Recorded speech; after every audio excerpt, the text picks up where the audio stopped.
You are listening to Healing with Haley, episode 28, How to Avoid Bad Parenting and Become a Conscious Parent. Welcome to the podcast where it's all about healing, self-improvement, our brains, and living our dream lives. My name is Haley Kirk, and I'm a life coach, mom, and entrepreneur here to show you how to be the hero of your story. What is up, you guys? I am so excited. I have a very special treat today. My lovely, lovely bestie, FFF ever, Lydia Money Russell. We have been best friends for like 14 years now, right? Whoa. Whoa. No. Really? I think since 2020, since 2011. 2011. Whoa. It's like 13. 13. Yeah. 13 going on 14. Yeah. 13 going on 30. Yeah, exactly. So, the reason I brought Lydia on the podcast is because I look up to her so much when it comes to like every aspect, but like especially parenting. I think she thrives so well in that category. And whenever I'm in her presence or whenever I've visited Lydia, she's always like, it's just amazing to watch. And like her little daughter Holland is Mhm. an angel. She's like a doll angel. Like she kind of reminds me of my idea of like a little Red Riding Hood, just like happy and like skipping to grandma's house. Like she's so cute. But yeah, so I know you when you and I were going to college, you were studying elementary ed. But that's pretty much all I know. And I just know how much your kids loved you. Like you would get letters from them years after teaching them, like many, and you would stay in contact with them and you'd pen pal them.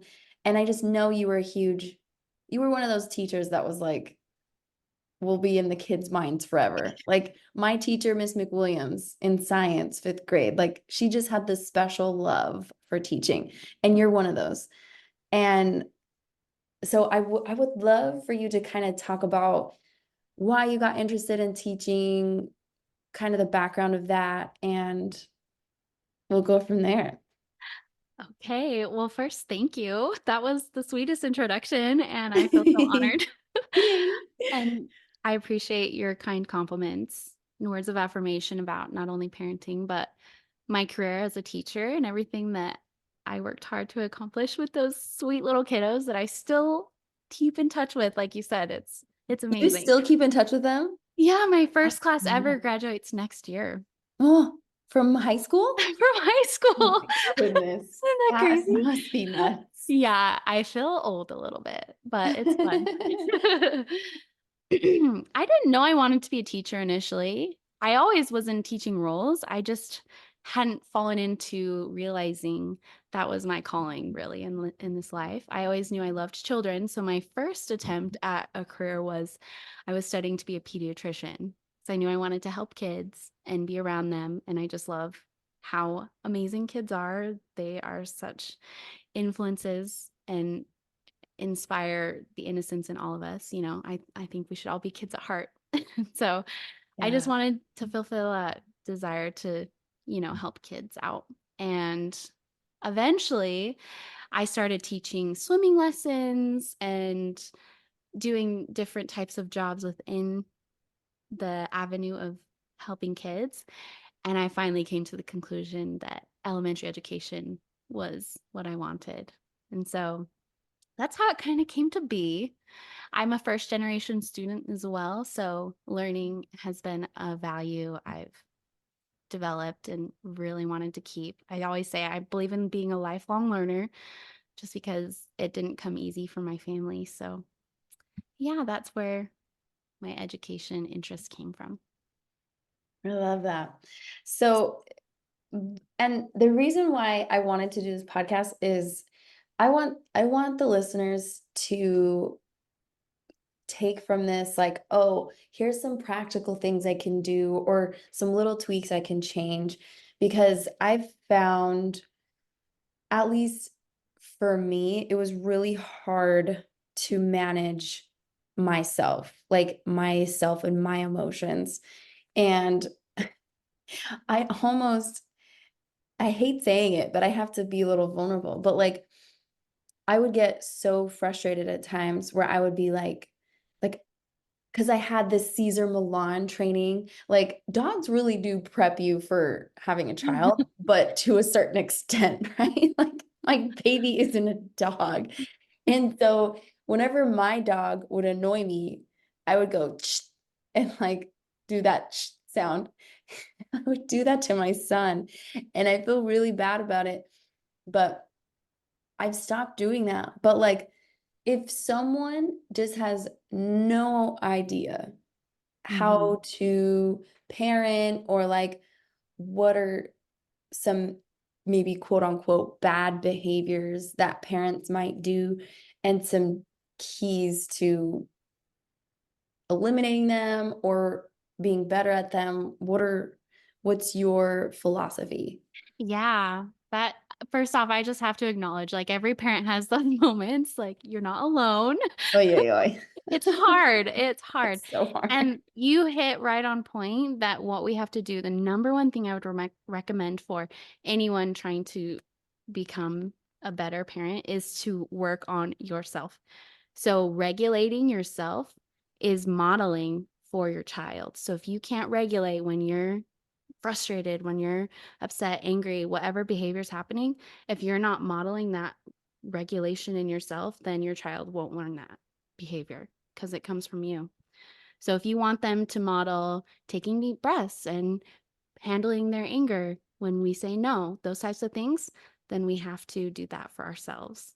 So my number one thing would be to practice that.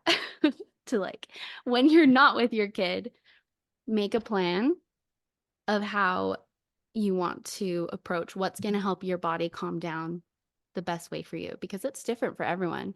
Like for me, breath work really helps, but for other people, that doesn't help.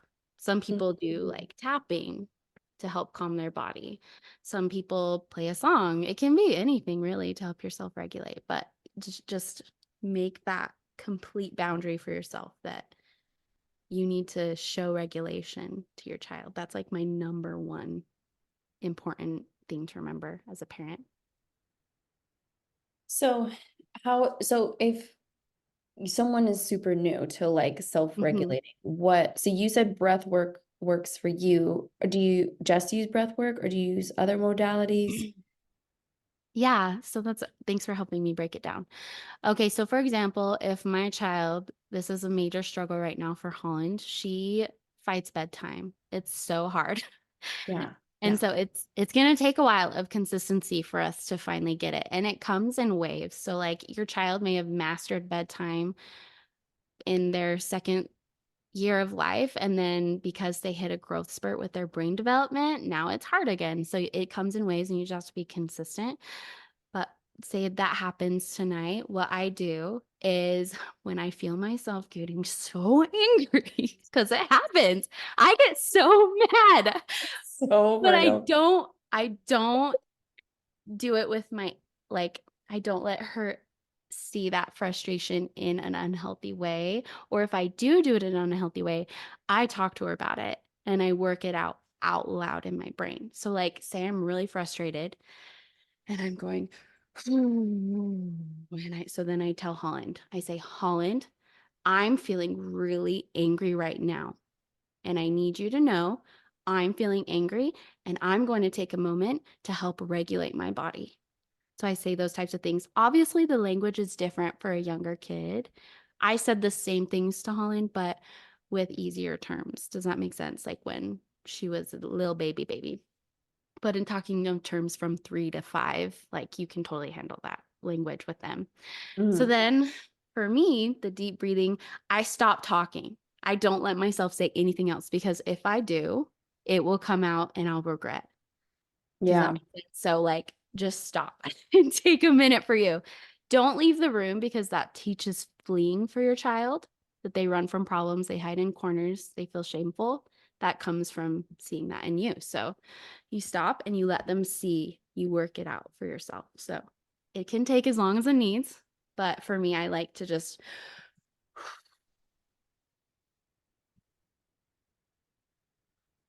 and then I think of like whys and I try and figure out what could we have done in this day that is influencing her behavior? Oh, she had red dye after dinner or different things like that. And I just Mhm. deep breathe and I remember she is more important than my anger right now. So I'm just going to take a minute to regulate.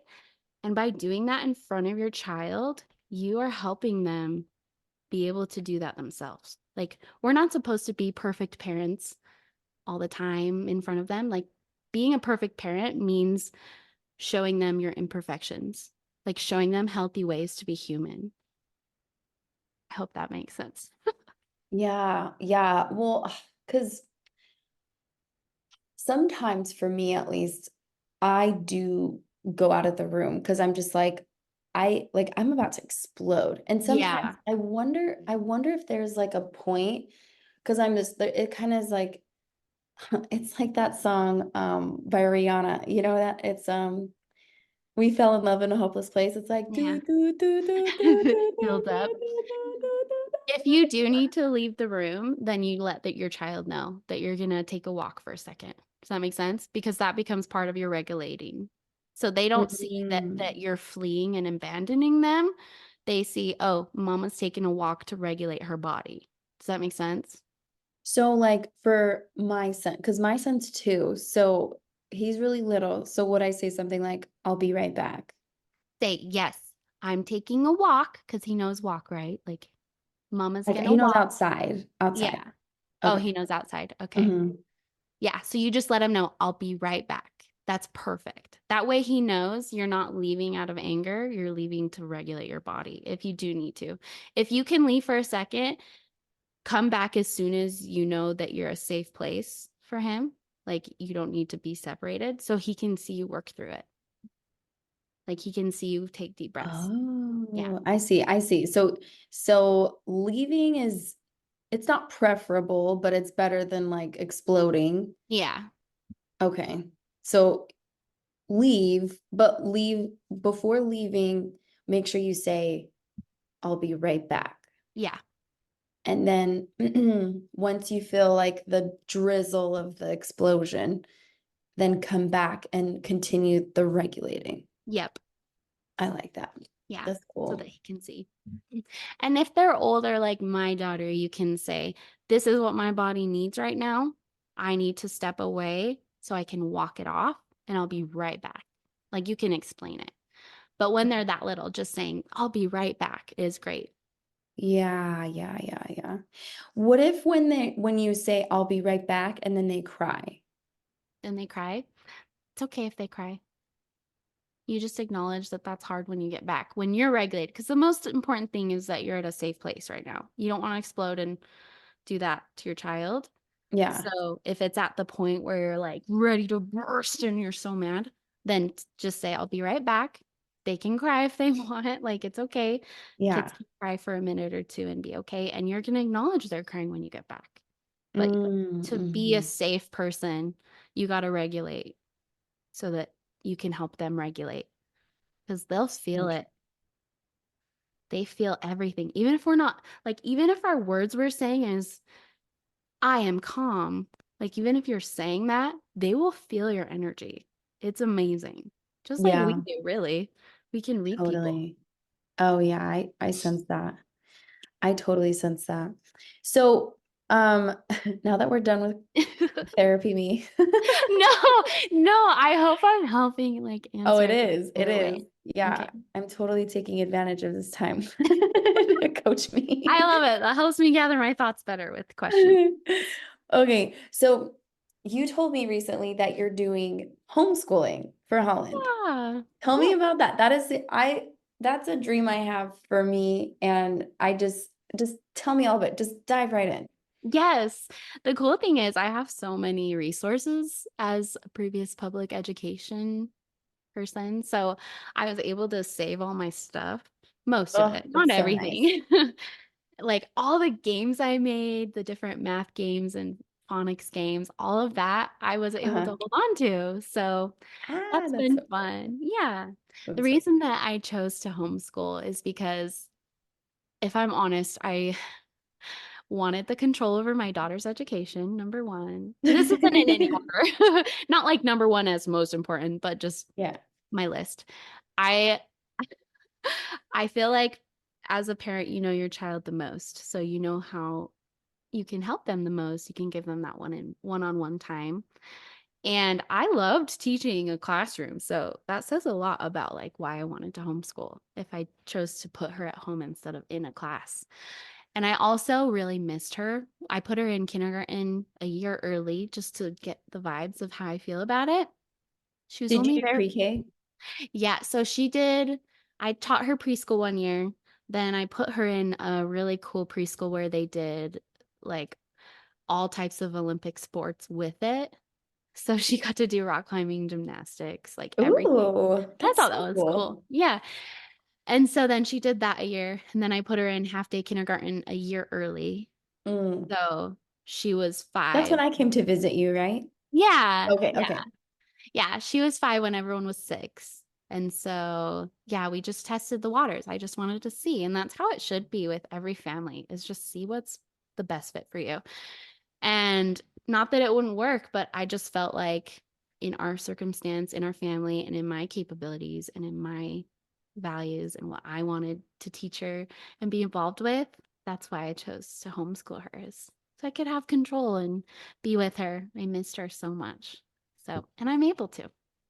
Right. Do you think there's like, do you think there's aspects of like the education system now that you're not fond of that are parts of the control aspect you're talking about? Yes, I do. And I don't want to be like politically offensive for anyone. So I won't dabble too deeply unless you ask. But I feel like, especially as a public educator, that there's a lot of resources taken from us to not be able to give every kid what they need. And I did a damn good job as a teacher to differentiate the education for those kids. But these classrooms are becoming more IEPs, way more. What's that? Yeah, I was just gonna explain. IEP is like kids who come from families that may have like they may be in a foster home or they are struggling financially. Just they need a folder that helps give them their extra needs from their situation at home or Mhm. the area that they're living in. That's kind of like a really generic sum up that probably doesn't justify what an IEP is, but it's unique Mm. to every kid. Mhm. Maybe they have some language struggles that would be in the IEP. Just whatever they need is going to be in that folder. And um, so nowadays it's like half the class has an IEP, which makes it hard for a teacher to be able to differentiate. Plus, she is spending all her own money and resources to create a good classroom environment. And yeah, so that's one reason. I just wanted to take the workload off of our public educators because I'm capable. Like Holland's one less kid that is uh, going to need the attention. They can put that towards, those kids that need that, that don't have a That's parent at home. interesting. So from the time that you were a teacher to now, you say there's about half the class is I, Yeah. And it depends on the area. So, and that's in Utah. That's yeah. interesting. Yeah. I would say if it's like more north, there would be more. It just really depends on the area. I couldn't give you an exact statistic. I just know it's way more than it used to be. In my class, I didn't have any, I like my first teaching class, I didn't have any IEPs, maybe 3, but they weren't like making it so that the child was having a hard time keeping up. They weren't the type of IEP where they needed an aid or anything, if that makes sense. Wow. Yeah, honestly, I think like um there's a political commentator I follow, and he was talking about how the school system, the children that thrive the most are the parents who are involved the most in their education. And parents are like helping the teachers and like giving supplies and helping whatever the teacher needs. Like they're just so involved in the parents are so involved in the children's education. And I feel I wonder, I'm assuming, of course, that there's this kind of shift like, oh, that's not my responsibility anymore. Kind of like it's like a little bit of daycare, a little bit. With parents. Yeah, I Yeah. feel like parents are kind of just like, here's my kid, your responsibility.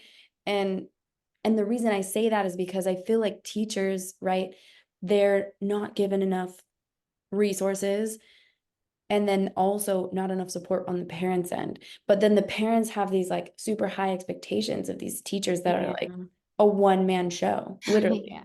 Yeah. Yeah, I was working 70 hours a week, getting Oh paid my God.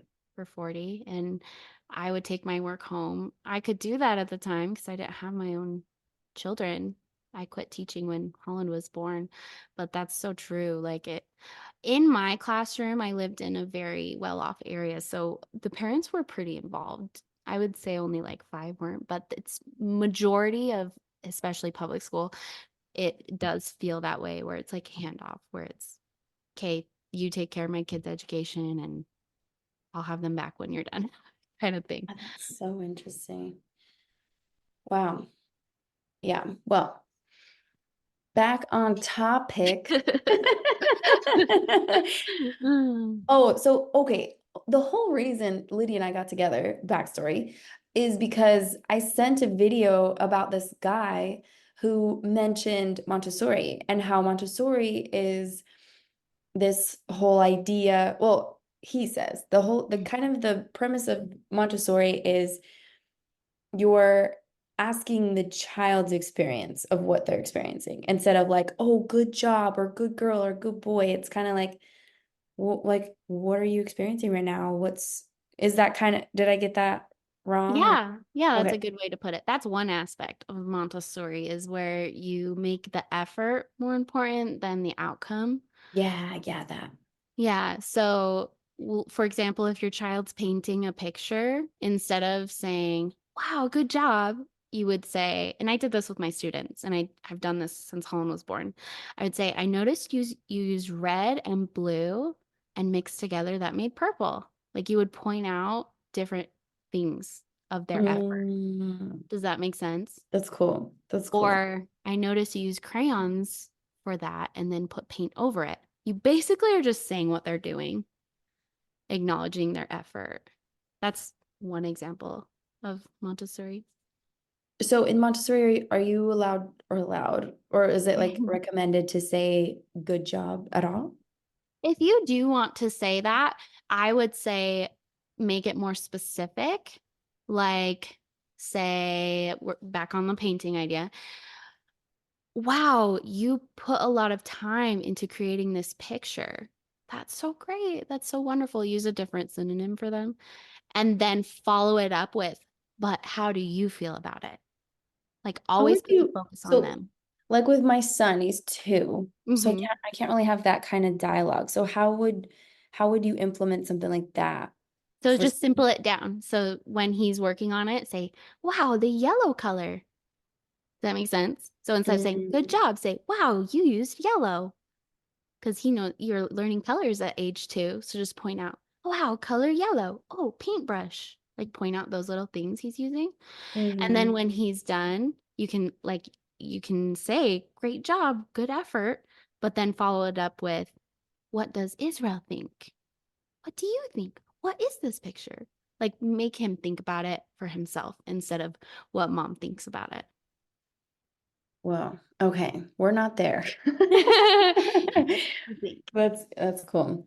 So like what if because he likes to throw rocks like in the water. Well, this is a good example. Okay. So Okay. he loves to like clap when he's done Mhm. throwing rocks or sticks. So what would and he always likes to look at me and make sure that I'm Yeah, clapping too. that's the praise approval that we want to Oh, make it. okay. We want to put it back on his values becoming intrinsic. And that's natural. Like, I'm not saying it's bad that he's looking to you. I love that. That's so Mhm. great. Like, we shouldn't be shunning that. That's so great. We want our child to look to us. We just want their their value to become intrinsic rather than from their parent and what their parent thinks. Does that make sense? That's going to set them up for their future. So when he's Uh-huh. throwing rocks, I would point out, whoa, you grabbed a big rock. Or, I made a big splash. That's like how I'd point it out. to show you're paying attention. Mm. So it's kind of like you're like the narrator of what's happening. Yeah. And then when he looks to you for approval, then you would, I don't know his language capability right now, but when Holland was 2, I could say, what does Holland feel? What do you think? Feel happy? Do you feel happy? Do you feel happy about that? Like I would place the feelings he might be feeling in his vocabulary. Do you Okay. like throwing rocks? Like I would help instead of when they're older, then I would ask her how she's feeling. When she's that young, I would help her describe her feelings. So I would put her language in her brain for her because I know she's feeling happy about it, right? He loves the splashes. So Hmm. instead of saying, wow, good job, I feel happy about that, you would say, wow, you feel really happy that you splashed that rock. Does that make sense? I'm trying to, Okay, so you're helping him understand emotions. yeah. And to find value in his own thoughts rather than looking for approval outside of himself.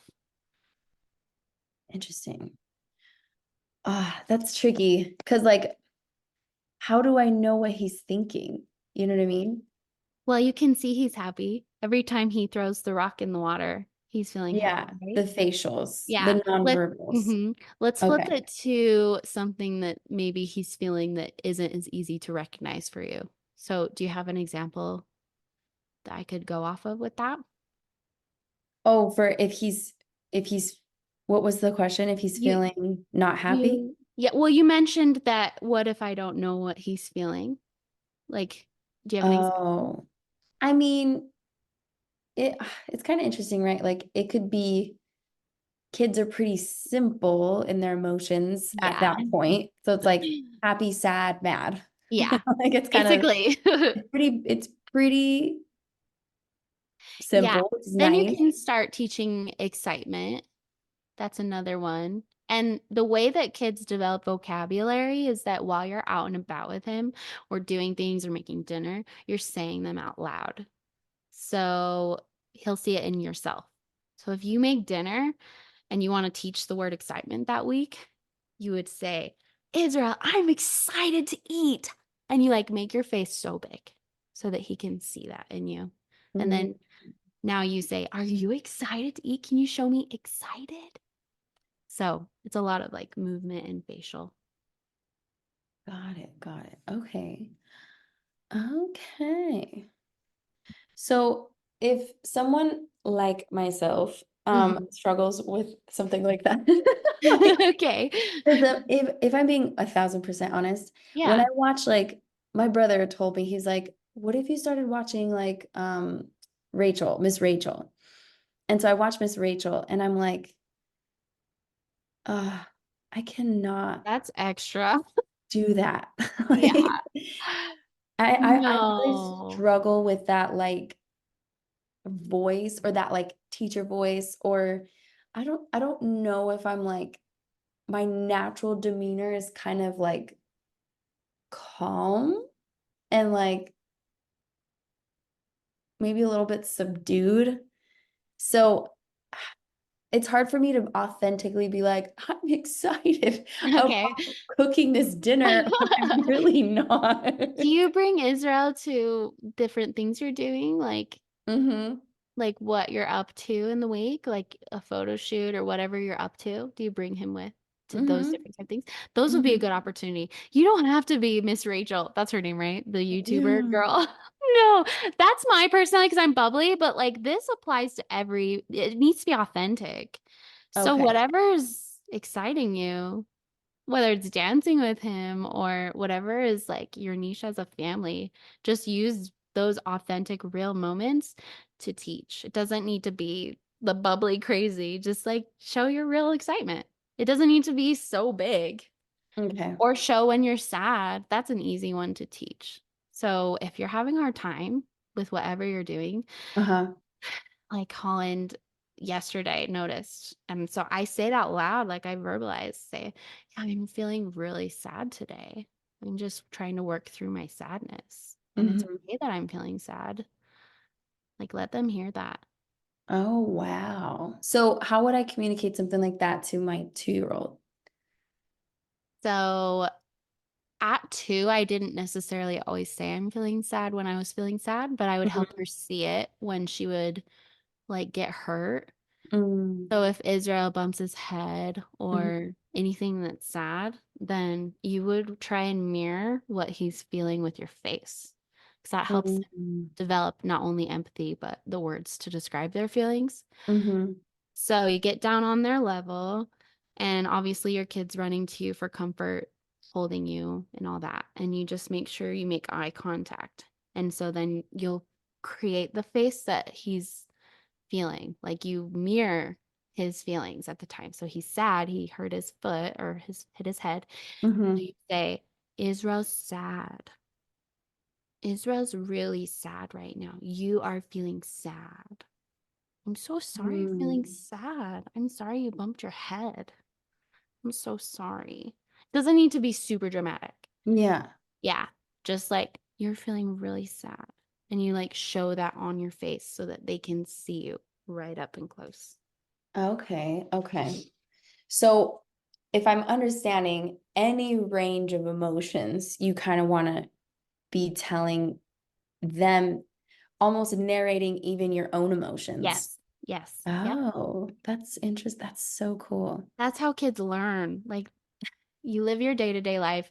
I'm not sitting and doing these lessons for her all the time. I'm like living it. So I'm out at the store and I'm frustrated that I can't find what I want. Mm-hmm. I have turned to my child and I'm not going to burden her all the time with this. This is just if I know she needs a lesson on this, like I know she's struggling with this part, I'm going to Mm-hmm. say she needs a model for frustration and how to work through it. I'm going to say, Holland, I am feeling really frustrated right now.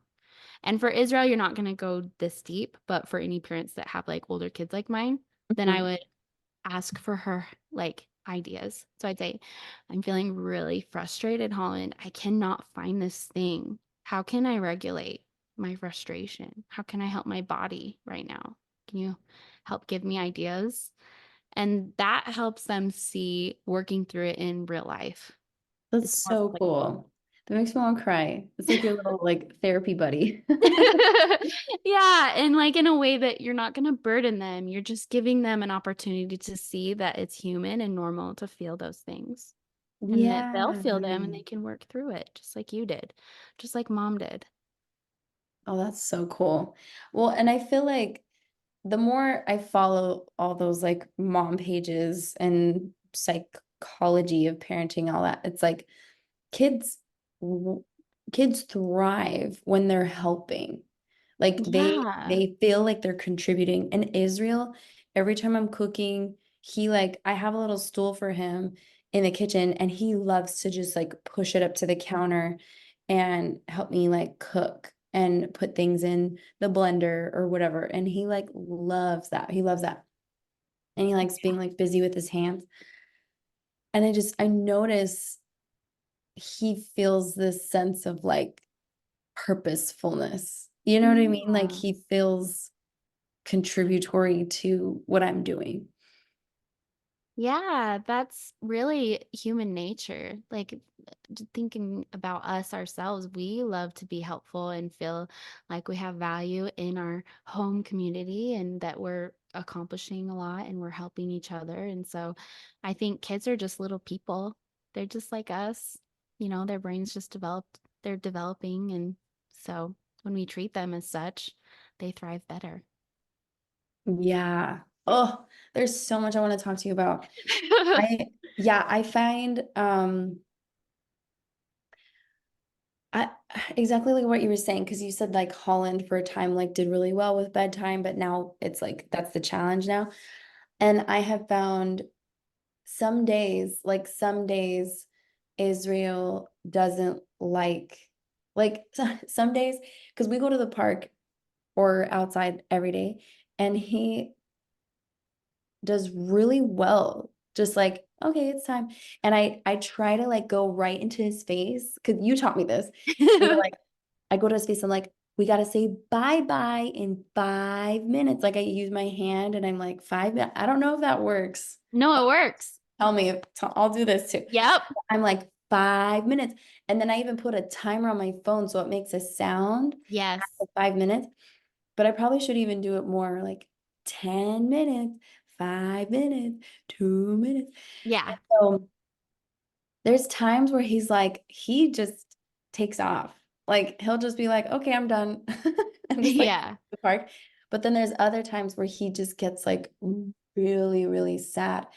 And I noticed like I he does a lot of grunting. Like he'll do this like uh and he'll reach for things. Like he uses his body to like communicate to me Hmm. and I see what he's wanting and needing. And I'm almost like anticipating his need. But I've been told I like should almost kind of be um let him try to say what he's needing instead of like anticipating the need so that he can work Yeah. on his nonverbals or Yeah. his verbal.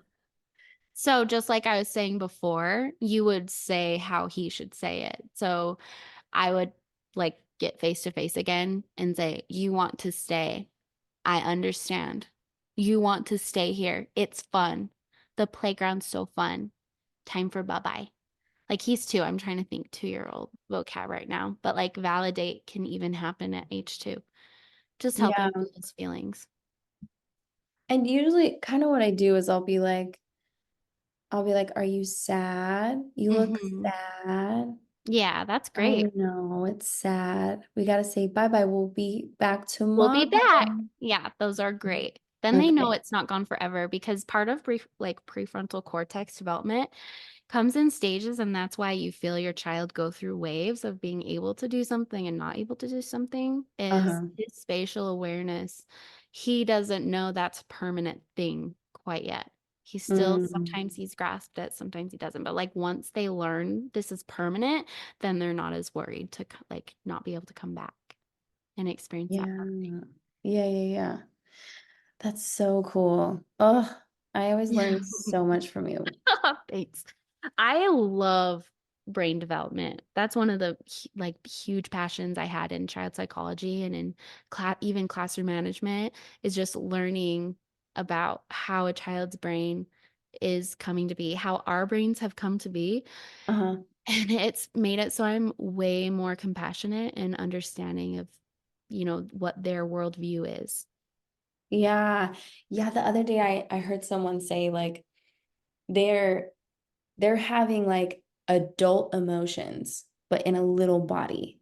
And I was like, that's intense, right? Because like something like leaving the playground for us would be like losing a job or something like it's Yeah, like it's that's the scary. biggest thing in their life. That's the worst Yeah. thing that's happening for them Yeah. because they don't know anything more than that. That's like the worst occurrence in their life.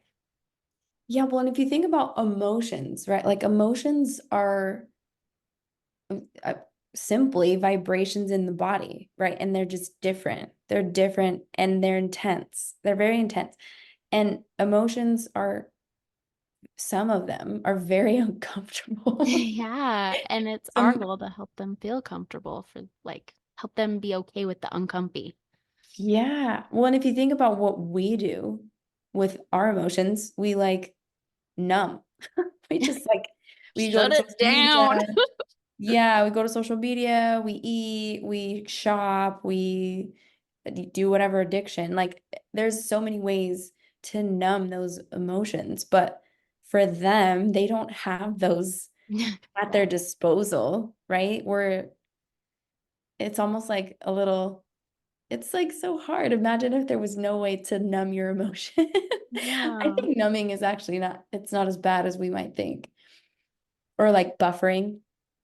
I think it's okay to buffer. Uh, let off some steam, escape reality. Yeah. I think it's great. It just depends on Everything the within quantity. moderation for sure. Yeah. But I think it should make you feel, I think it should validate you as a parent and the environment and safe place you're creating for your child. If they're able to share what they're feeling, like the playground, they're like really upset. They're sharing those feelings with you because you've made it possible not only for them to feel safe to do that, but because the entire life you've created for them, that is one of the hardest things they've ever experienced. Does that make sense? So like you've done what is you should as a parent if you've created a safe enough environment that the worst thing that could happen to them right now in this moment is leaving the playground. It's not, am I going to eat today? It's not, is Mhm. my parent going to take care of my owie? It's not like any of those needs. It's, I don't get to stay at the playground. You should feel really good about yourself. Oh, I see what you're saying. That a meltdown would occur from something so like small. Yeah. I see. Small in our world, Yeah. like a girl. Yeah. Yeah. Oh, I get it. I get it. I get it. Just trying to validate parents. Like, that Yeah. means you're doing good if their meltdowns are being shared and it's coming from a place of like, you've created a safe life for them so far. I love that. I love that. So, there's a, why am I blanking on his name? I'm looking him up. The, I know his name. He's like You, the face of trauma. What's his name? oh, of trauma? Gabor Mate. Gabor Mate. So Okay. Gabor Mate is like the face of trauma. Like he does all these trainings and he's written all these books. And on Libby, it's like years of waiting for these books. So that he's written. Oh, Um, oh, I think I have one on hold actually, and it is like 3 years from now. Honestly, I'm like, Crazy. geez, like this is a Uh, long wait for this book.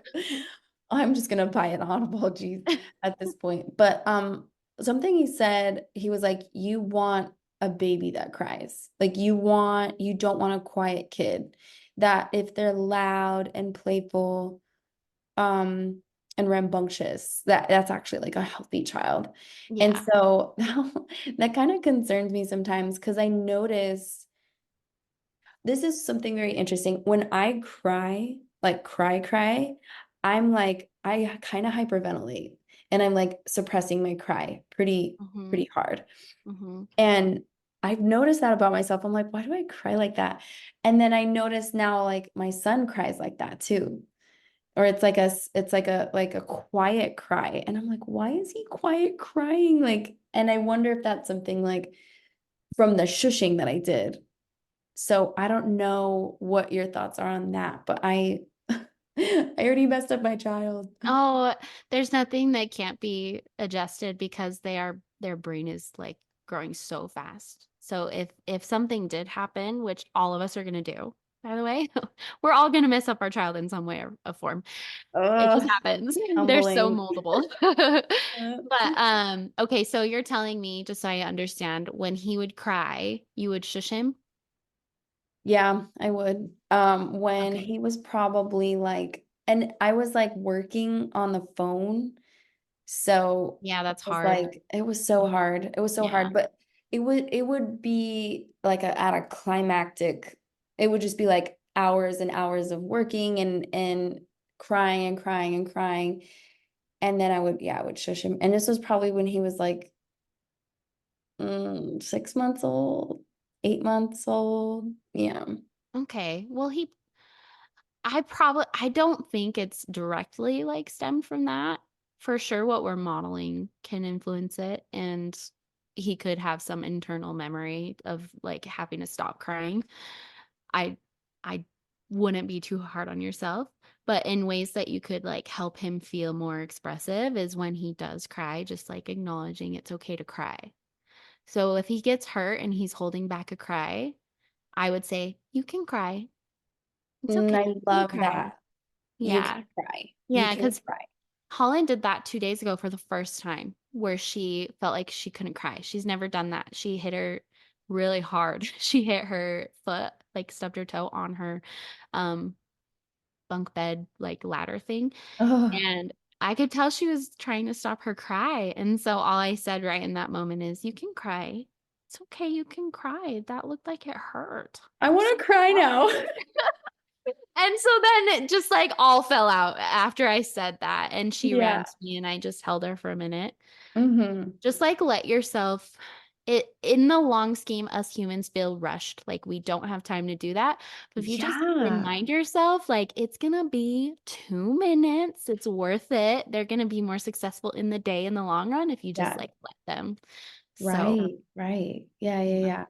But it's okay that you did that. Like, we're all learning. So you can Yeah. just now correct it by doing it. And if your child's old enough, just say, sorry. Like, they can see that we make mistakes because that's how we learn and we Yeah. celebrate mistakes in life. Yeah. Yeah, yeah. Yeah, that's been my was my crutch as a parent, like my bad parenting. I would do that. And it was like it's so weird because like for me, I was shushed. I was shushed Hmm. as a kid. I so was. And Which is why you felt the urge to shush, is because yeah, you have a brain pathway, even from that long ago, you have a brain pathway inside of you that says it is wrong to cry because you were yeah. shushed. Yeah, literally, you want to know what's so crazy? When you were saying like it's okay to cry, I was there was I'm not kidding. There was something in me that was like, My it heart. is. Yeah. Well, in Holland's homeschool room, I've changed when I went. So I was an elementary teacher, like you said. When the kids would come in, I would count who's there. They would do a lunch count, and my room was music theme. And so they would come in, and I made this drummer that's like daily count, is what it said. And they would put their little name magnet on what they were eating for that day. That'd help me see who's there for the day. So I've converted it for homeschool into it's okay to feel. And each like tin pan thing, metal bucket that I made for the drums, it says excited, sad, mad, happy. Like I just, whatever feeling I you're love that. feeling, it's okay to feel. Yeah. Oh, I love that so much.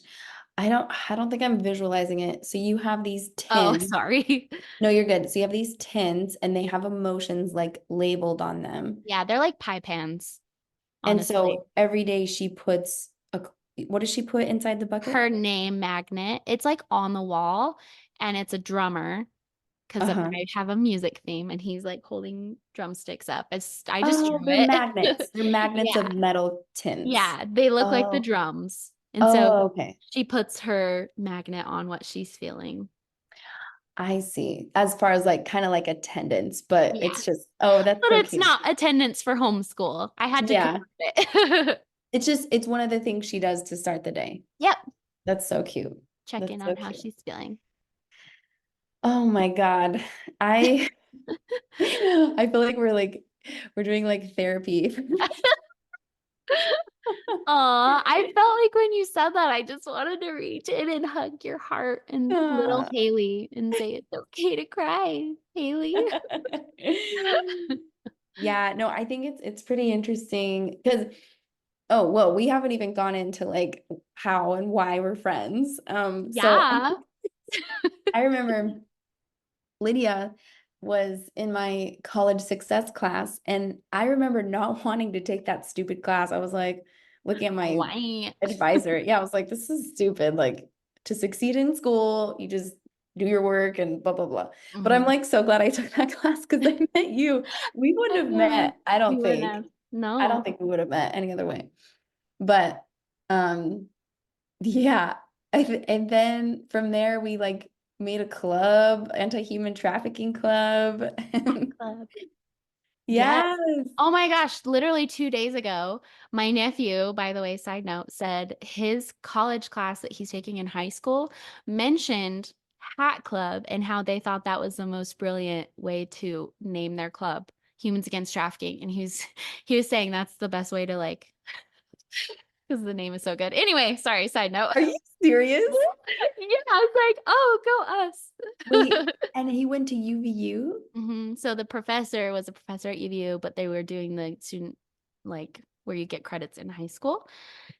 And the professor said, "Oh yeah, here's an example of a really good thing way to name your business or whatever is like Hat Club, Humans Against Trafficking." Yeah, I thought that was cool, and Goodness, it's I'm still so going, honored. Haley. And he said it's still there. They still have it at UVU. Our organization we started is still doing it. Isn't that cool? I didn't know that. I I'm didn't either. about to go look this up. Anyway, we don't have to go on that side tangent. I just thought it was cool. Totally off topic. What were Stop we talking it. about? Oh, we were That talking about is, UVU. I'm gonna look this up later. This is Yeah. so cool. Anyway, Anyway, so sorry. yeah, so that's how we just stayed friends for that whole time. Like, and I feel like what's so cool about us is we literally had very well, your life's circumstances are very different from mine, but we both had a mother who we had strenuous relationships with our mother. Um, I don't know how much you want to go into that, but Yeah. I felt Yeah. like that was kind of like, oh, like we both struggle with like mother issues because it Yeah. almost felt like it was always daddy issues. Like everyone struggled with like dad issues. But I was like, no, my dad's like my rock. My Like buddy. he's like, yeah, he's Yeah. my bud. We're Yeah. good. But yeah. And I wonder how much of you have you noticed like as you're parenting Holland, are you also kind of like parenting or reparenting Lydia? Yes. Honestly, that is, I find myself reflecting that daily, honestly, is in every avenue that I have done for my daughter. I'm trying to give myself the recognition that I'm really reparenting even her birthday parties. I'm reparenting the way that she can cry. I'm reparenting the experiences she's having and the safe feeling she's feeling. And I'm like healing myself as I do so. I feel it. And I'm acknowledging that. It's crazy. Wow. Whoa. Do you ever do you ever think like your mom this is something like a therapist told me once and I was like I was upset with her actually when she said it because I was like why are you taking her side? But it stuck with me forever. She was like what if your mom genuinely was doing the best that she could? Oh, she was. That's something I wouldn't have acknowledged before I had a child and the phase that I'm in now. And now, after I've gone through all of her journal and the schools that she went through after she died, I went through all of her things Oh and wow. how many times she was transferred from school to school mid-year and all of the report cards, what the teacher said, and just knowing now even more horrible of a lifetime that she experienced, like she was doing the best she could with what she had, with the body she had, with the brain development she had, with the hormones she had. Like she really was doing her best. And so I really feel a lot of love and I'm still developing that relationship with her now, even though she's not here anymore. Oh my God, that's so beautiful. That's so beautiful. I had never thought about going that deep actually, like hormonally, mentally, physically. Yeah, because oh man, I notice like my parenting quality changes depending on my like Same. emotions, my hormones. What time of month it is. Just Honestly. Yeah. Yeah, definitely. Do you think for someone who had like a strenuous relationship with a parent or a mother, do you think what do you think you did in your parenting that helped you heal or to reparent yourself? Like, how did you start that journey? There's so many aspects of that. So I'll say a few and then touch on them. So, like, there's a way to reparent yourself in experiences that you're creating, whether it's like a birthday party or camping or hiking and all the experiences that you want to recreate. But there's also the emotional that I talked about and mentally that you can reparent yourself. And then the last one is that you can recognize your triggers in yourself that's happening as you're a parent and then heal yourself and heal those triggers that you're having as you parent the right way to your child or just a healthier way, not necessarily right. Does that make sense? Yeah, dive deep into the trigger one for me. Okay. So to give you an example, Alex's parents, not to like out them, but bedtime was like strict, authoritative, really horrible if you didn't listen for bedtime, like wooden spoon. Does that make sense? Yeah. Oh. So that's how bedtime was for them. And so now So for they were him, like authoritarians, yeah, like super my way yeah, or else the mhm, spoon. yeah. And so for Alec, when Holland's having a super hard time with, or I mean, sorry, when Holland's having a super hard time with going to bed, that is triggering for him because he has the pathways in his brain already set that's triggering him that this is bad. Does that make sense? Yeah, totally. Or from like my own experience, when Holland would cry or get really upset or anything angry wise, that would be a trigger for me because I wasn't allowed to feel that or, some other circumstance. It would feel like that's wrong that she's doing that inside of my body, which obviously our brain knows it's Yeah. not wrong, but like our body is triggered by it. So we can reparent ourselves in those moments by allowing our child to feel it in a healthy way and be raised that in a healthier way for bedtime and in a healthier way for the feelings they're having. Oh, I love that so much. I'm right there with you. For me, it's the crying. Um, because I feel like I do so much to mitigate why he would be upset. Does that make sense? So it's like, Mm-hmm.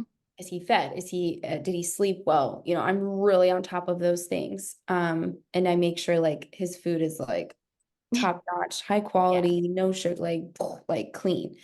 And I cooking like almost all day long. And when he does, and I have such a schedule with him too, right? Like wake up, make breakfast, read books, go play outside, go to the gym, falls asleep. When he wakes up, get a smoothie. Like it's like such a rhythm and a Yeah, pattern. that's so good. And so it like I'm doing so much to make sure that he is like emotionally well. Like because I just hate the crying so much. I'm Yeah, like, the whining is triggering for oh most people. man, Yeah. God, I hate that sound. But like when I do hear the whining, I do notice that it's when there's days where he'll be whining and I'm like, Cinderella, mom. And I'm like, oh, you poor little child. Oh, let me cuddle you. Yeah. And then other days I'm like, Cruella DeVille. Like, yeah, it's just like I get super triggered. And I remember this one time because I just really like, hated myself for shushing my son. I was like, why am I shushing him? Like, I hated that when I was a kid. So like, why am I doing this? And I almost had to get into this like mind space of, okay, he's crying because he's tired, right? And then I start like I'm like, how I was telling you about that like song that goes boo boo boo boo boo that Yeah. like to the climax of the chorus, but like it was almost like this buildup, and then I I tried to help rationalize why he was crying. So I was like, okay, it's like a little past his nap time, right? And he's probably hungry. And so I'm just like trying. And then sometimes that doesn't even work either, Yeah. but And like sometimes you helping to can't figure logically it out. explain why he's behaving that way. So then I'm like, what helps me so much is I'm just like, I'm about to do the shush. I'm about to do the shush. And I'm just like, Haley, what kind of parent do you want to be? Like, how do you want to show up? How do you want to Mm-hmm. show up? How do you Mm-hmm. want to show up? Do you want to shush him? Do you remember like you shushed him when you shushed him and you hated everything about that experience? Like, do you want to do that again? No, I don't want to go back there. Yeah. And so that was that happened like a few months ago. And because my default up until getting to that point was just like leaving the room. Because I'm just like, I'm not shushing him anymore. I'm just gonna leave because I just can't. I can't. Like Mm-hmm. it's the best I can do right now. Like Mm-hmm. just I have to leave because I don't want to shush him. And so then I was like, oh man, yeah. It's not as reactive. And it's kind of interesting to notice that when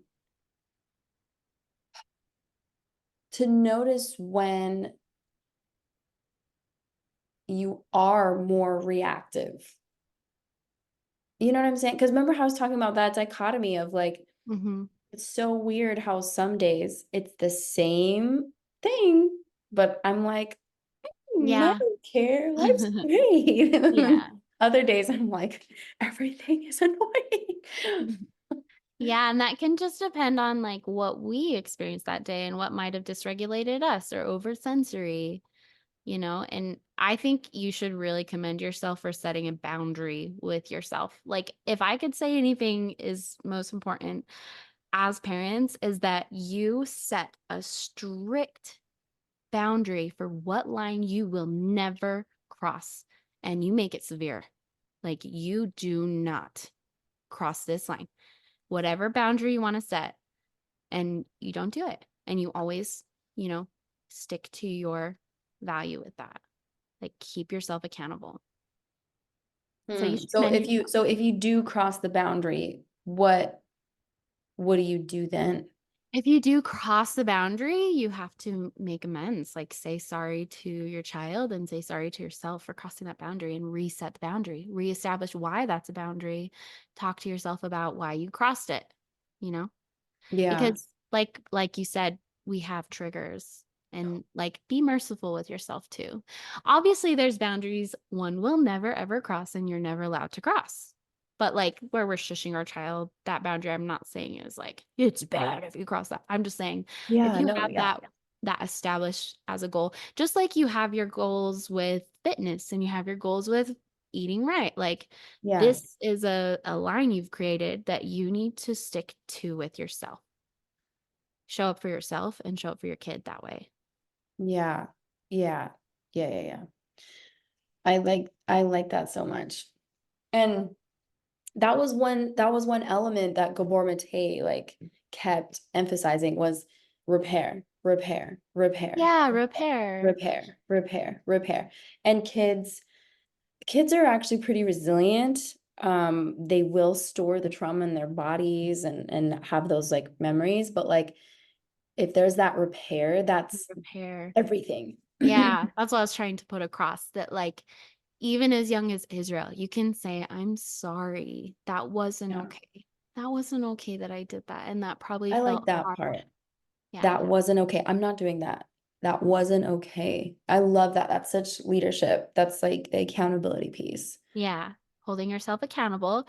And then once you acknowledge that accountability, you can move forward and give yourself mercy and just keep practicing. And what I tell Holland and what she sees in me and she should what we apply for ourselves is practice makes progress. No one's going to be perfect at anything, and we need to accept that in our lives or we're just going to be unhappy little humans all the time.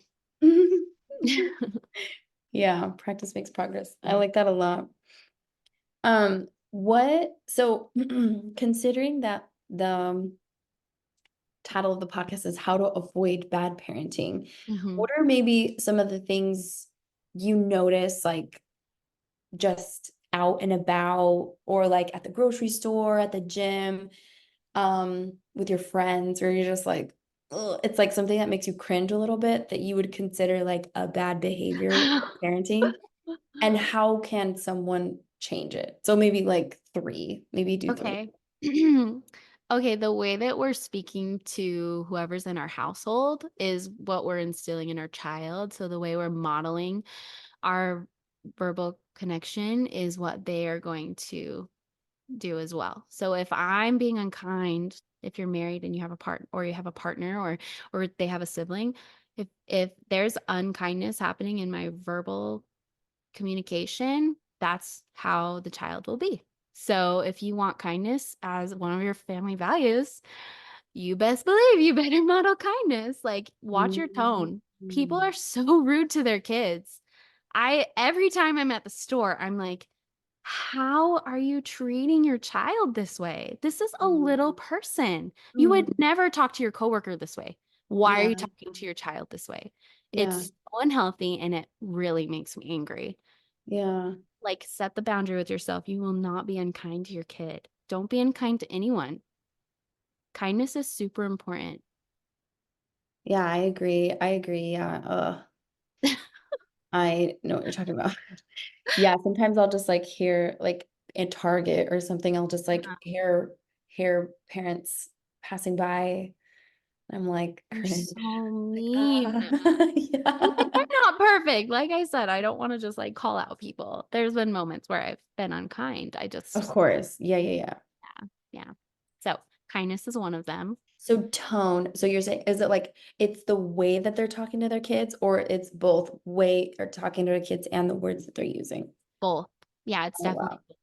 Because Yeah. someone could be saying something super kind to you. The words are kind, but the way they're saying it, the it's still communicating unkindness, you know. Yeah.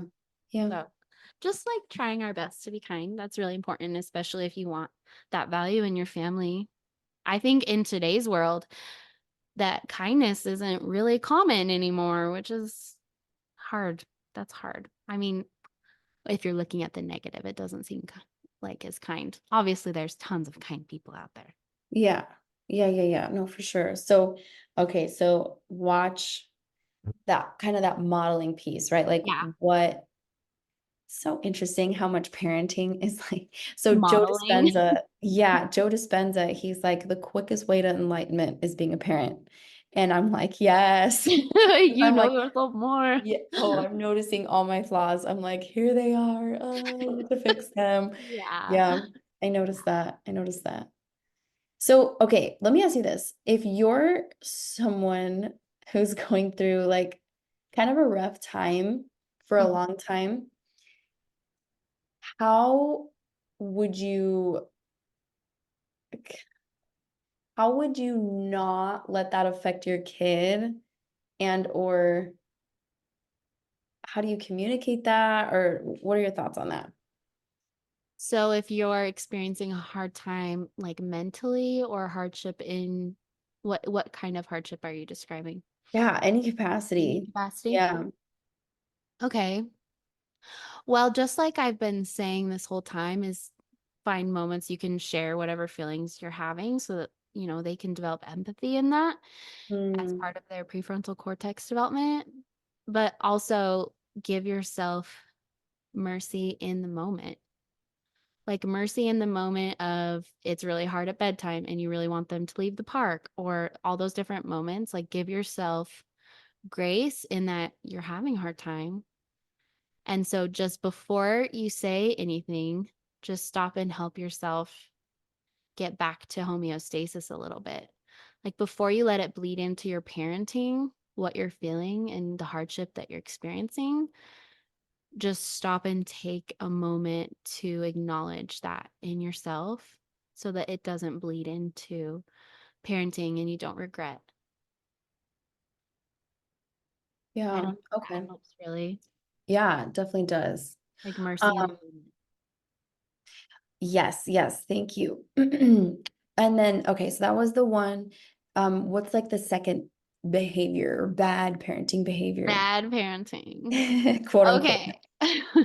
Okay. Let's see. Okay, what we're allowing our children to consume is really, really making a difference in their ability to cope with their development. So, what your kids are eating, that's one consuming, and what your kids are like watching and how much time they're spending watching the screens that we have. You will Hmm. see a ginormous difference in your child, every single kid, when you help them have less time on a screen and less time eating food dyes and sugars and processed foods. We're setting them up for failure Yeah, totally. Um, and therefore setting ourselves up for failure because it's harder.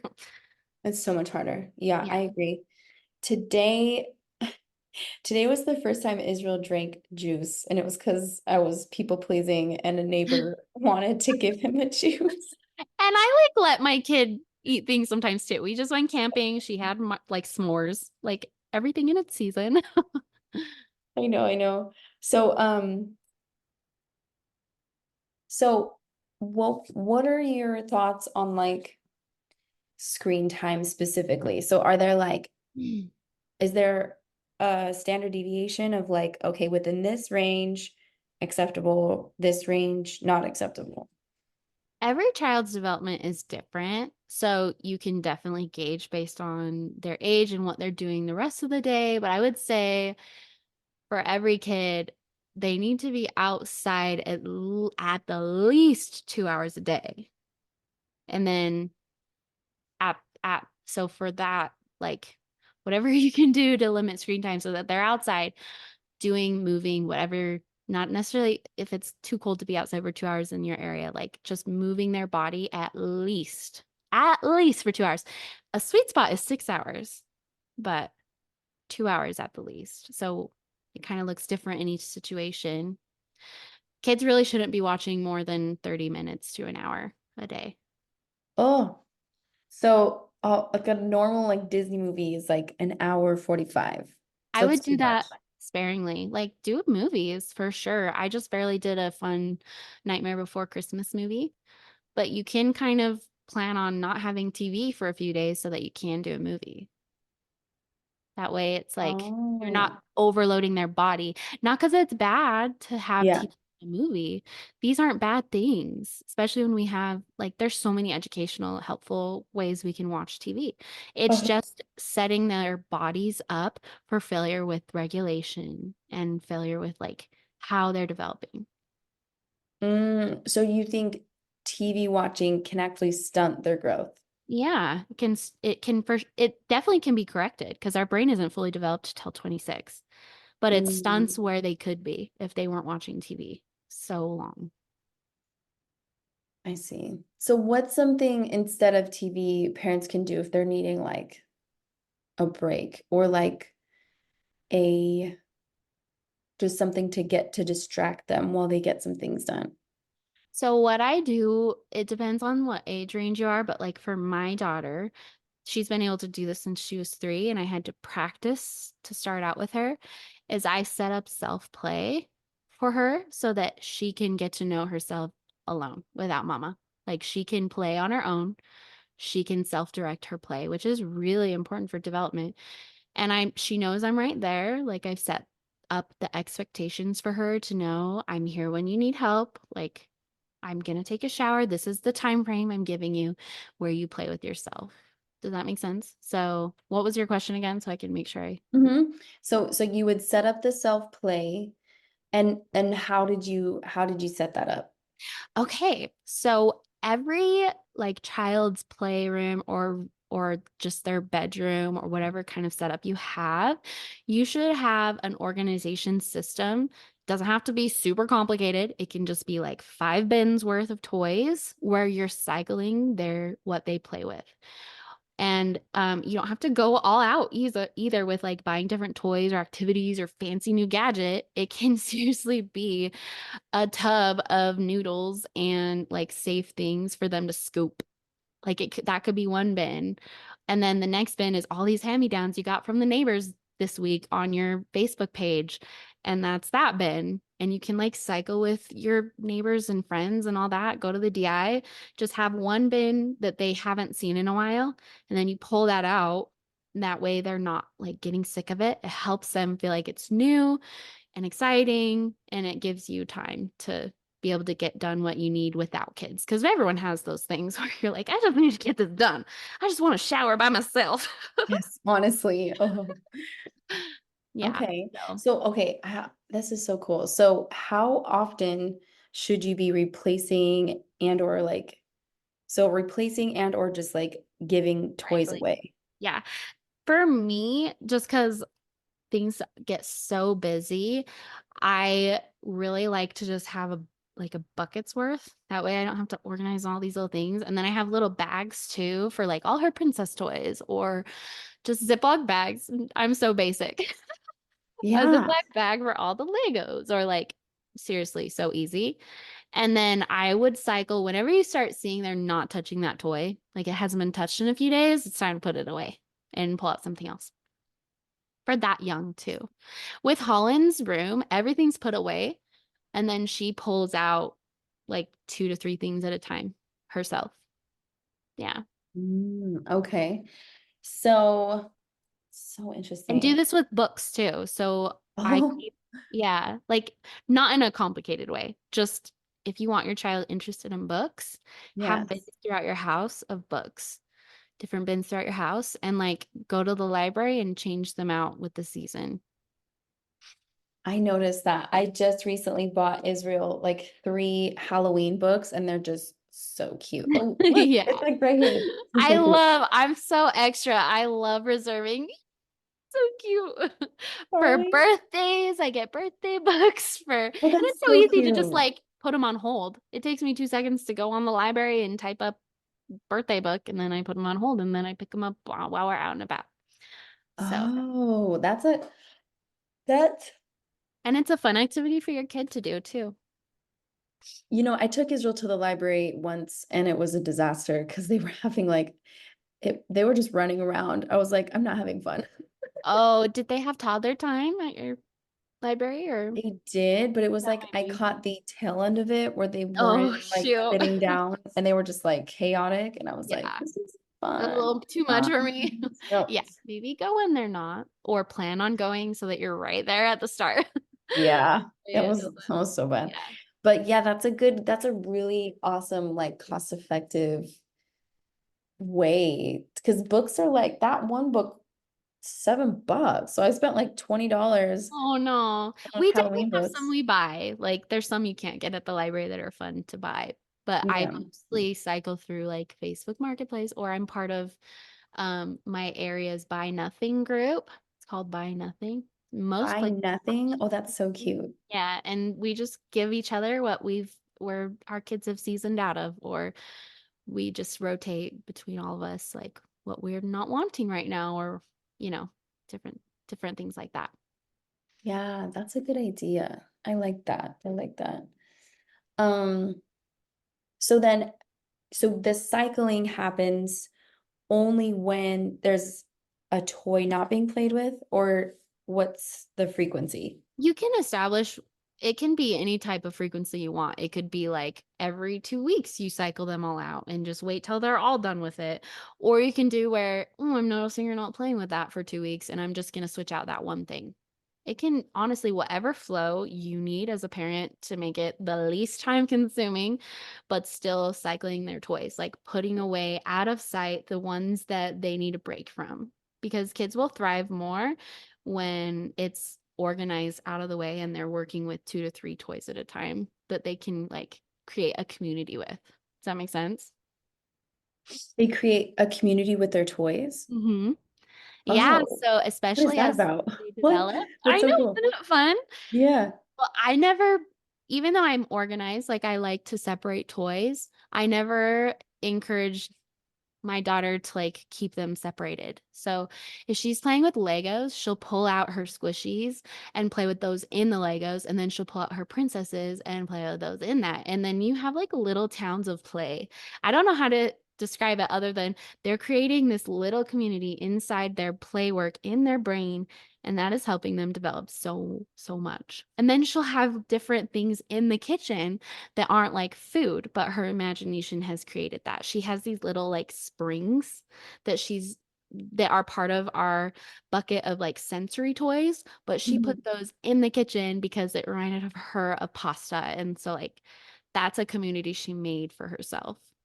Oh, So that's so cute. yeah. So like you can be organized within the chaos. Like let them mix and mingle and swish all their toys around, but then like put them back in their relative places when they get bored of it and help them do it. Like it doesn't have to be your responsibility as a parent.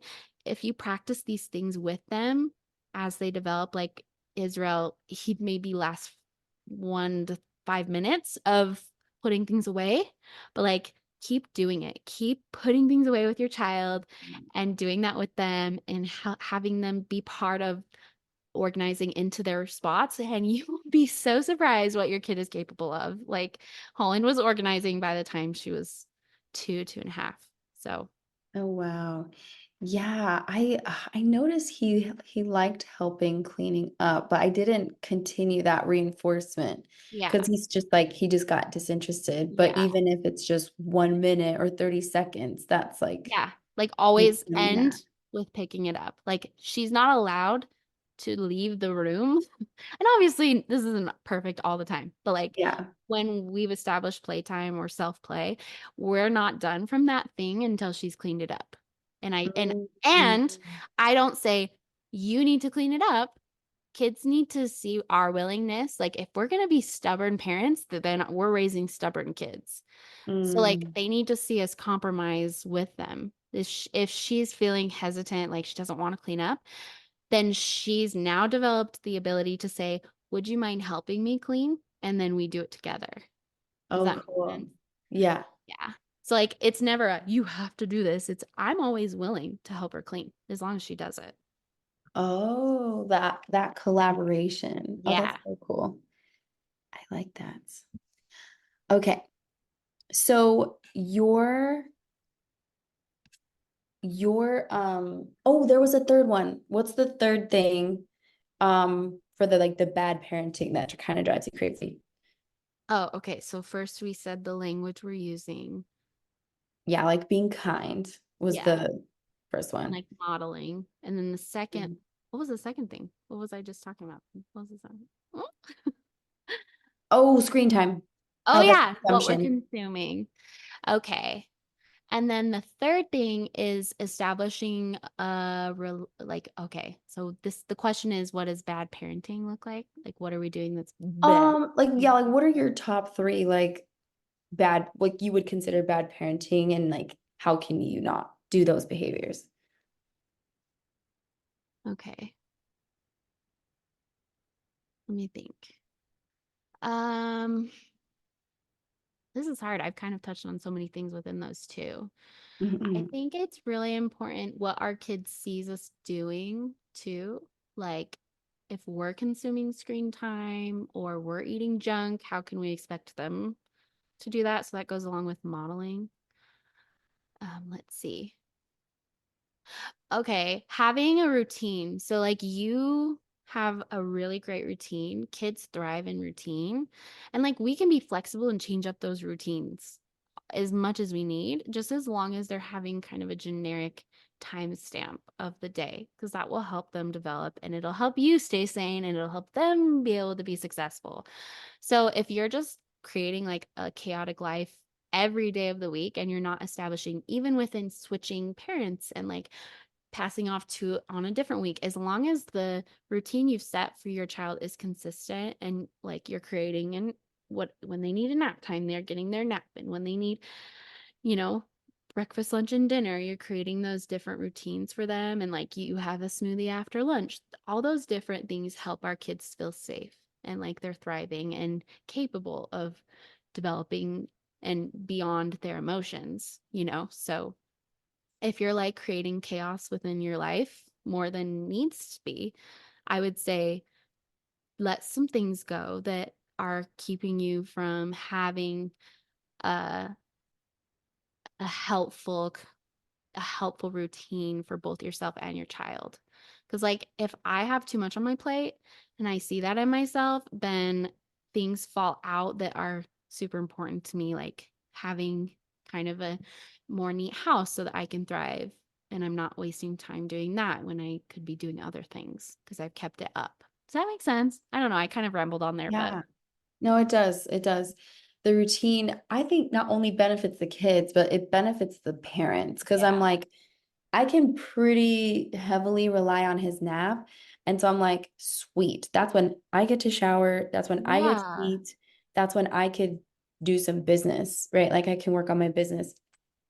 And I think it's a good, it's reliable. It's pretty reliable. And I I feel like the constant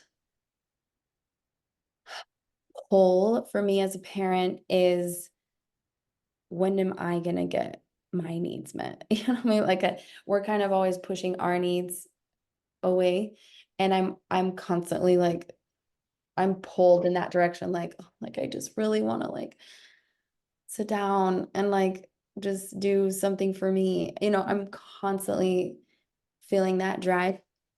And I think that having that structure really, really helps. Yeah.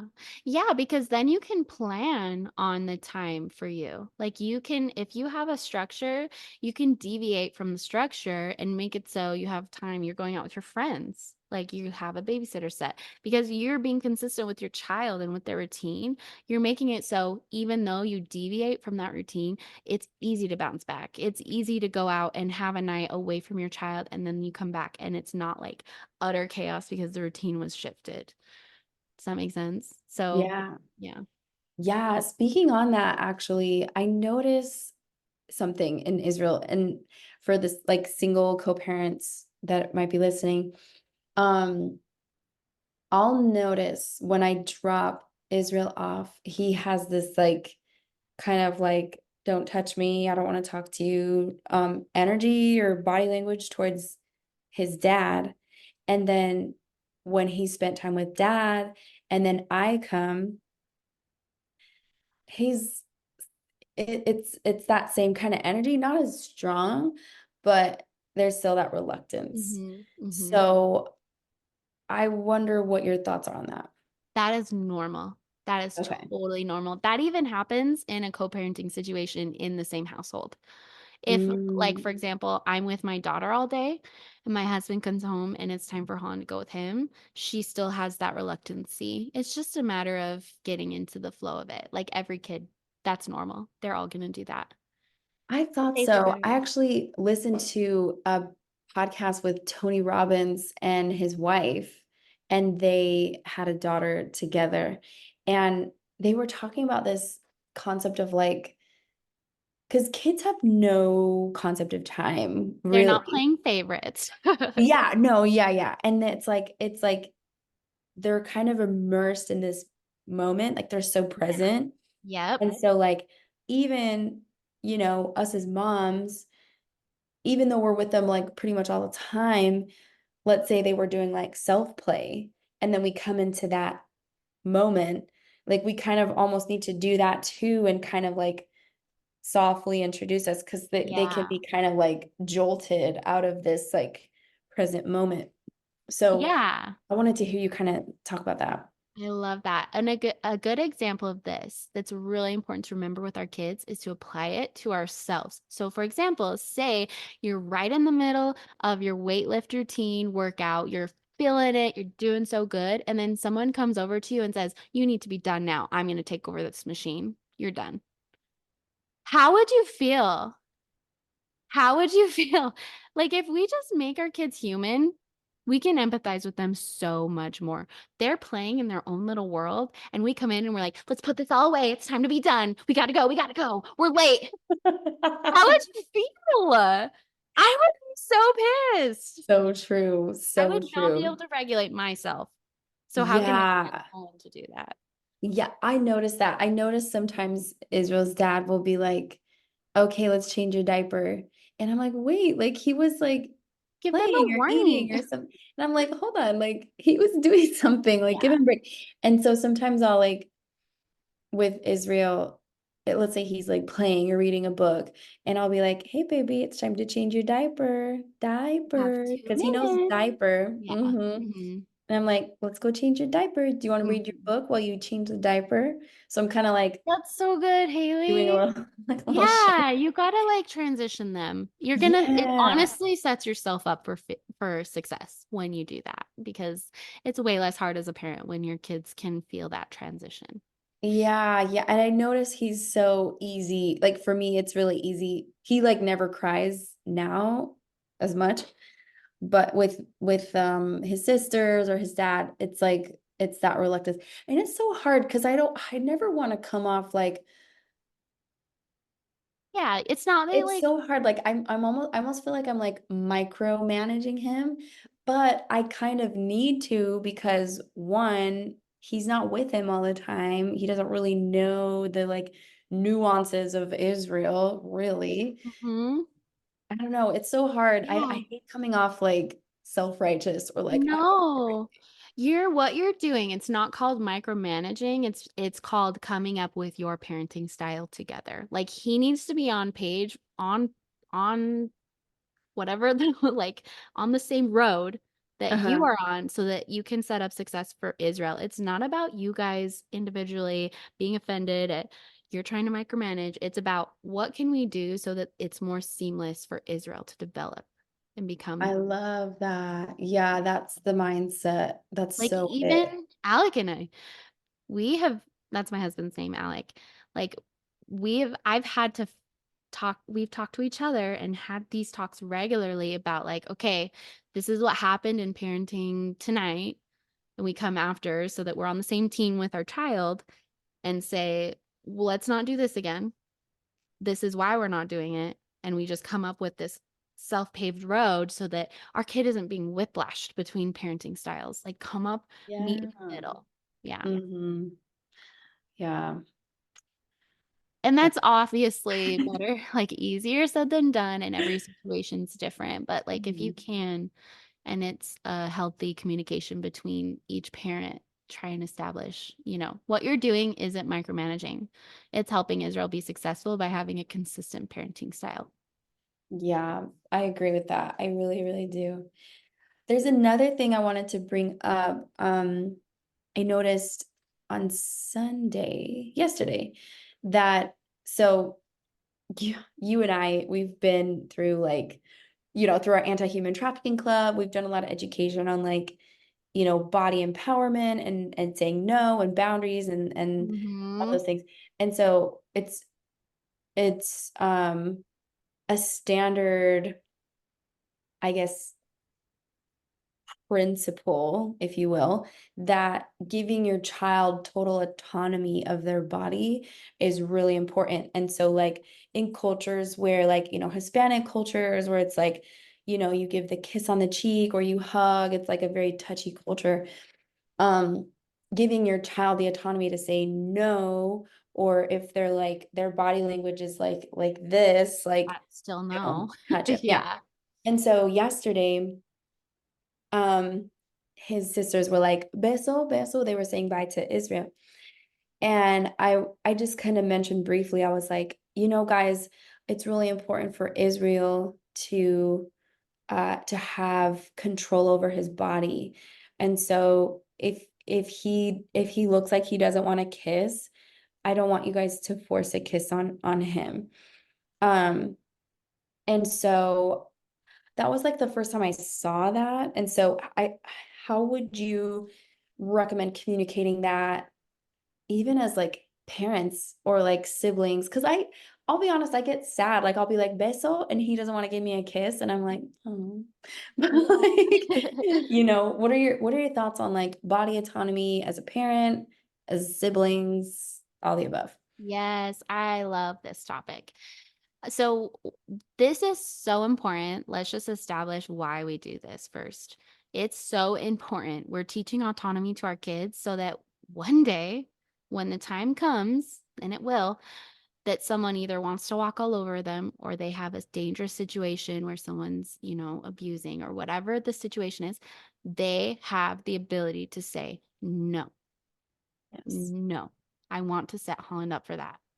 Like that is our job. So whatever uncomfortable feeling I have confronting this person, my dad or, Alex's parents or cousins, sisters, whatever uncomfortable feeling I have right now is worth it to set them up for their future, to say no, to have that autonomy and be able to use that vocabulary and know it's not wrong to use it.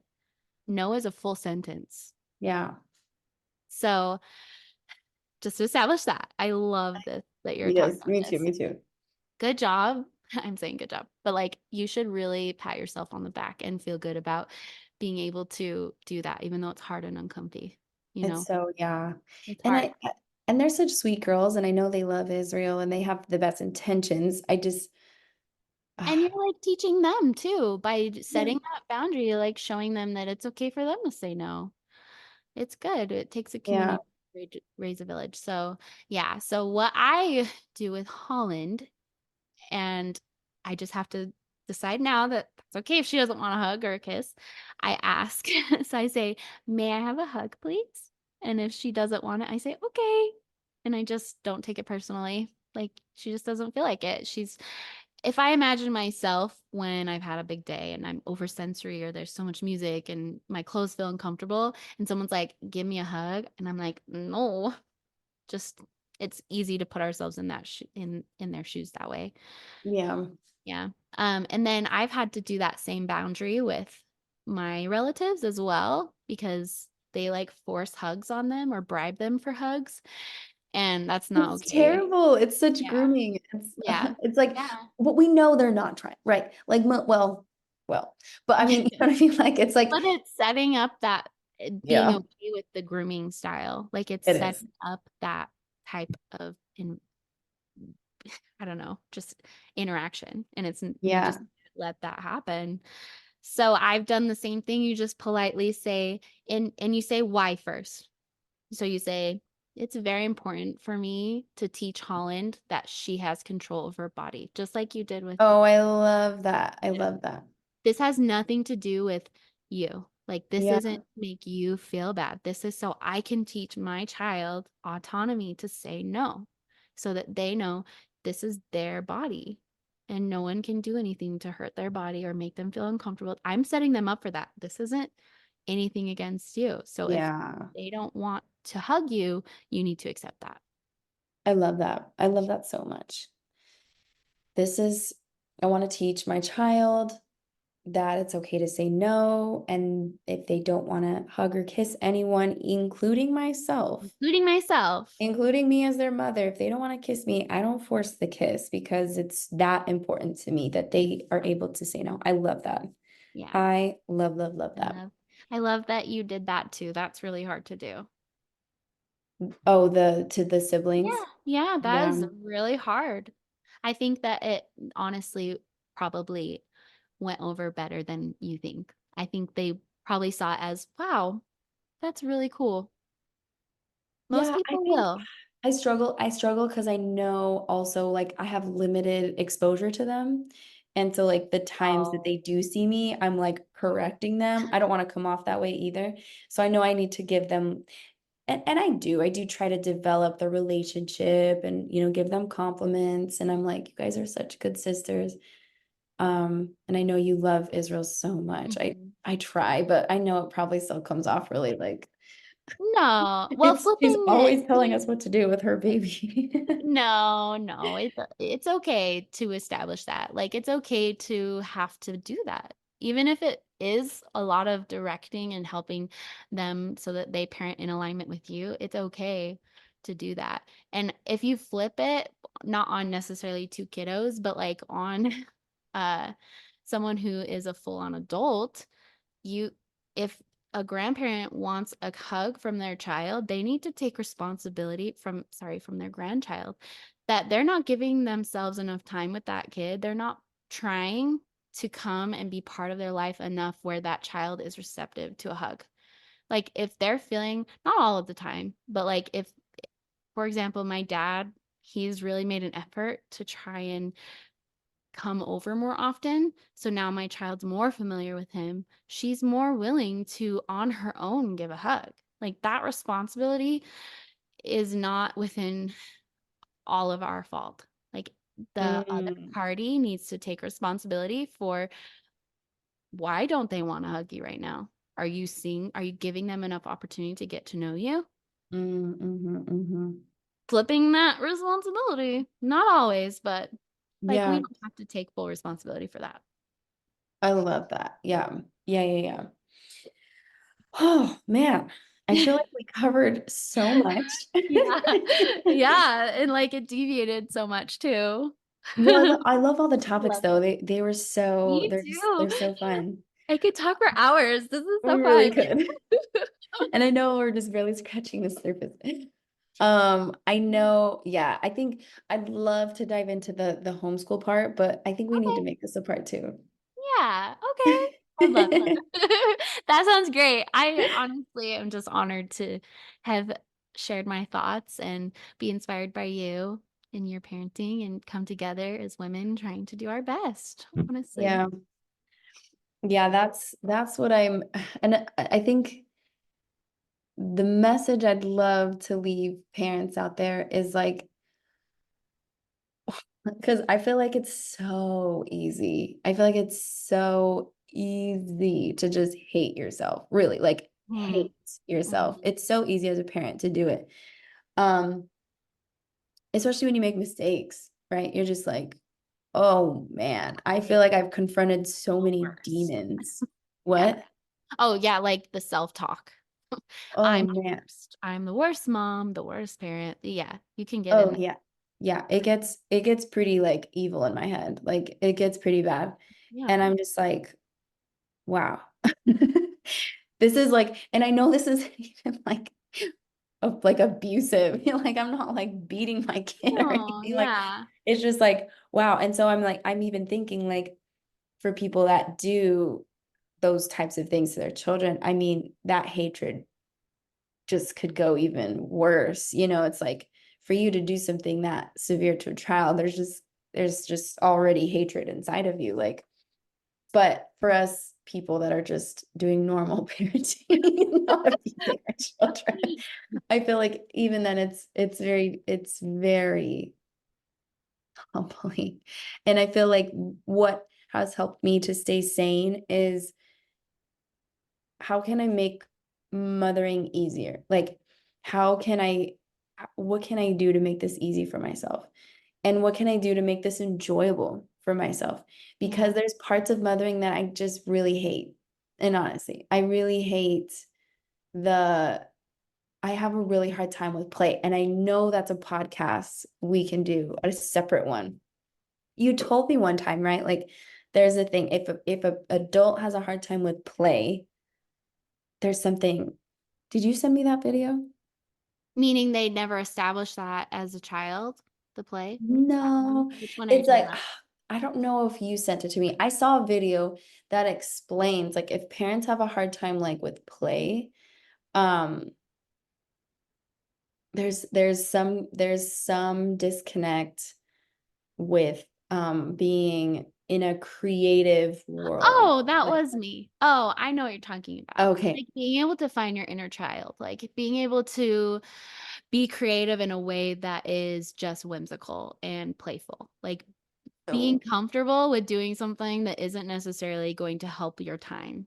Being okay with like a waste of time, but it's not a waste. Being okay with making a creative effort at playing. Like there, yeah, you have to, that's a development. You have to establish that. And you're not always going to love it.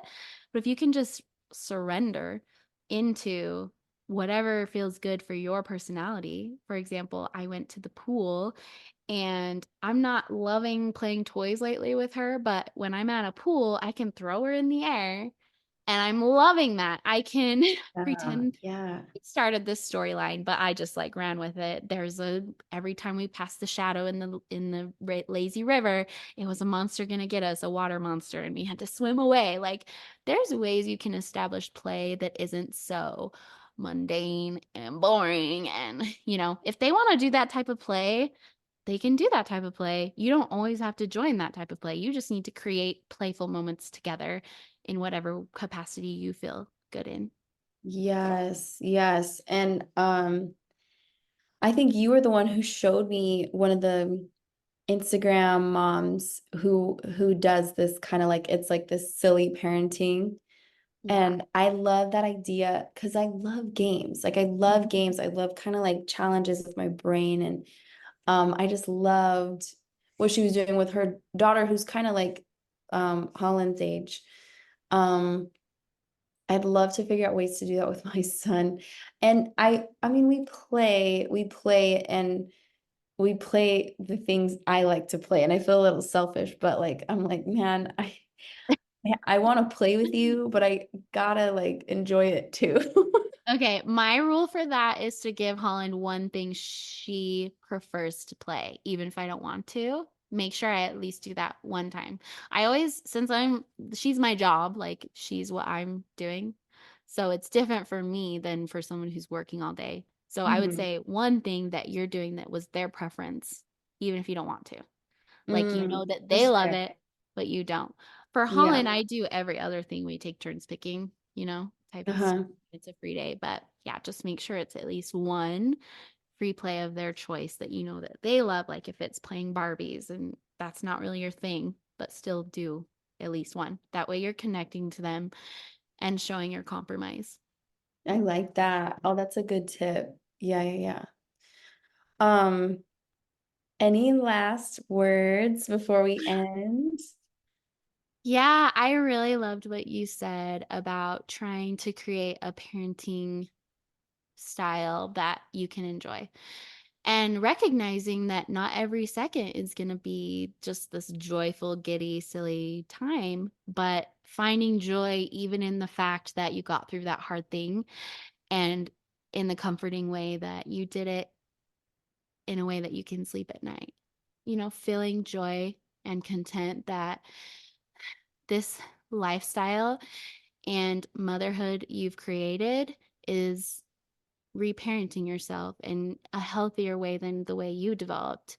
And you're stopping generational trauma and finding joy in those silly moments, dancing, letting yourself be free, and being flexible in your motherhood. Being flexible that you're not always perfect, being flexible in that your house isn't going to always be top notch clean, Yeah. because what's more important is your child and your relationship with your child. And that foundation has changed my life.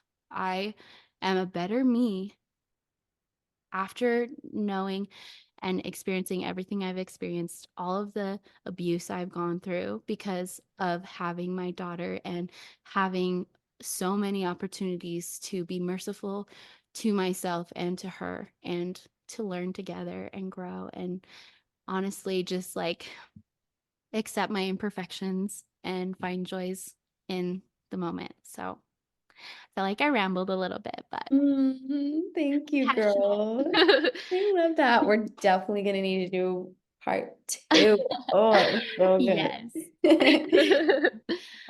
Where can people find you if they're wanting like to learn more about your homeschooling journey or your parenting or any of your teaching stuff? Where can people find you?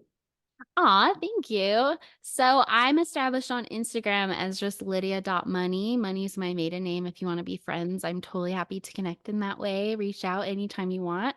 I also am planning on becoming a public account. I haven't decided what I'll name it, but I'll be sharing that journey on my personal page for sure. So people can follow me and then I'll direct them once I decide. If you want some lesson plan ideas, I have Lydia's lessons, and that's on Teachers Pay Teachers.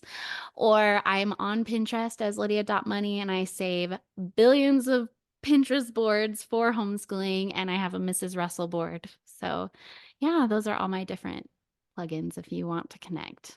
Yes, cool. We'll put them in the show notes so that people can connect with you. Other than that, I love you dearly, my BFFF. I love you. Thank you so much for the Thank opportunity you. to talk. I feel flattered. You're amazing.